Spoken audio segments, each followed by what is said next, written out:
Hello बच्चों, let's see this question. तो इस क्वेश्चन में अपन को गिवन है कि एक प्रोटॉन एक स्टेबल पार्टिकल होता है, एक फ्री प्रोटॉन। और इसका रीजन दिया है कि कंजर्वेशन ऑफ मास एनर्जी होती है उसकी, उससे अपन ये बोल सकते हैं कि ये लाइटर पार्टिकल ब्रेक नहीं कर सकता किसी हैवियर पार्टिकल के अंदर। तो ये क्वेश्चन सॉल्व करने में जो की कॉन्सेप्ट यूज होगा वो होगा E is equals to M C square.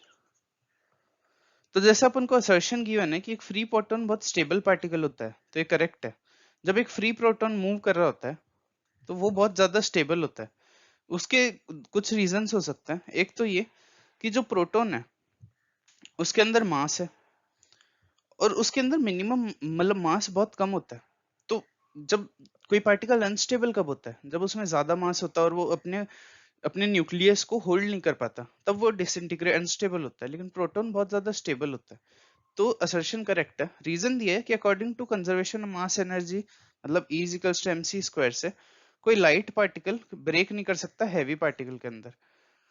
तो ये जो स्टेटमेंट है, ये स्टेटमेंट इनकरेक्ट है। कि मान लो, ये स्टेटमेंट इनकरेक्ट होगा कि मान लो किसी पार्टिकल का मास m1 है और उसके पास एनर्जी E1 है। अब इसकी एनर्जी E1 से इसकी एनर्जी कुछ मास में कन्वर्ट हो गई, तो इसका मास हो गया m1 प्लस डेल्टा m।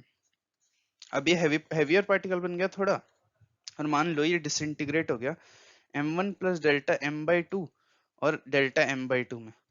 तो ये हैवियर पार्टिकल में डिसइंटीग्रेट हो गया, लेकिन इसमें बोला कि नहीं हो सकता, तो रीजन इनकरेक्ट हो जाएगा। तो इसका करेक्ट आंसर हो जाएगा assertion is correct, reason is wrong, मतलब third. So the final answer is 3. Hope you understand it well. Best of luck.